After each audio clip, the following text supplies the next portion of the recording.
What's up, YouTube? Unreasonably here. Tonight, I'm just going to be showing you my Evilswarms, as you can see here. I posted Constellar die profile fairly recently, and I thought might as well just go ahead and upload the counterpart per se to the deck. So we'll get right into it, and starting off with the monsters, I'm running 2 Rescue Rabbit. It's pretty self-explanatory. Helps you dig your deck for Evilswarm Heliotrope. How you go into your rank 4s. Next up, I got 3 Evilswarm Thunderbird. It's really good. It's basically a wind-up rabbit on steroids. Comes back at 1950. The only downside is you can't use its effect in the battle phase. But other than that, really great card in general. Next up, I have 3 Evilswarm Kirkion. It's basically your 1-card Exceed. Same thing as Constellar Sombres. You don't want to open with this. Really bad opening with it. Can clog sometimes, but other than that, it's just a great card. Next up, we have 2 Evilswarm Mandragora. Basically, kind of a Cyber Dragon-ish effect. It's important because it says that if your opponent controls more monsters than you do, so even if they control 2, you go special summon and then special summon again. If you have 2 of these guys in your hand.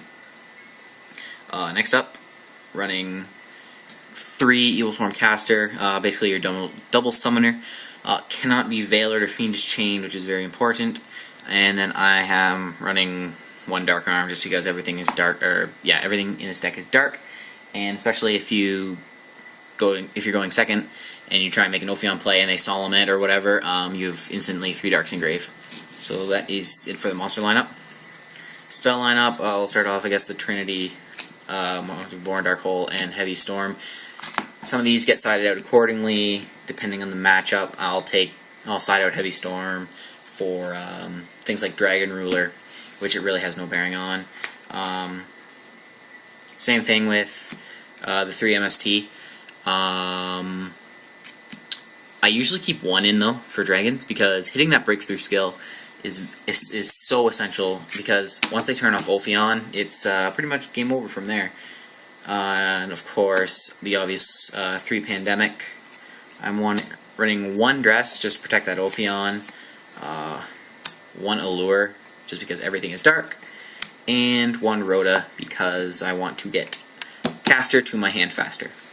And that is Araunias. For traps, I have the 1 Infection. The thing about this card is the longer it stays on the board, the more advantage you really obtain, because you're just shuffling cards back, you're getting those Kirkions, you're continuously creating advantage. Next up, 2 Bottomless, pretty standard. 2-dimensional Prison, same thing. Just really important to get rid of those Dracosacks and Big Eyes. 2 Mirror Force. Thinking about cutting this down to 1. It doesn't seem to be that great anymore, but, you know, I'm testing. 1 Torrential. This is great because you can go Torrential and then Chain Pandemic. Keep all your Ophions and whatnot on the board. And then I have, obviously, Solemn Warning and Solemn Judgment. And since back row is pivotal in this deck to keep your Ophion and whatnot alive, it's got the 1 Starlight Road to protect everything. And still, putting a Stardust on the board is it's not too shabby. So that is the main deck. It is 40 cards exactly. Onto the extra deck.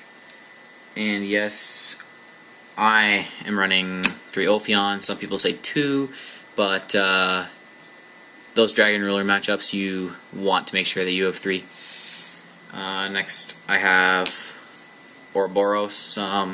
Pretty standard. I mean, it's basically Trishula Light, essentially. 1 Bahamut. It's a big eye, although you have to discard an Evilswarm. But that monster, it can attack, and the monster can attack. From there, we go on to Laval Chain.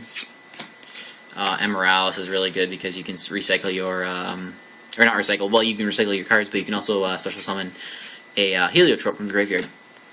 The next generic rank 4 is Cowboy, Dweller.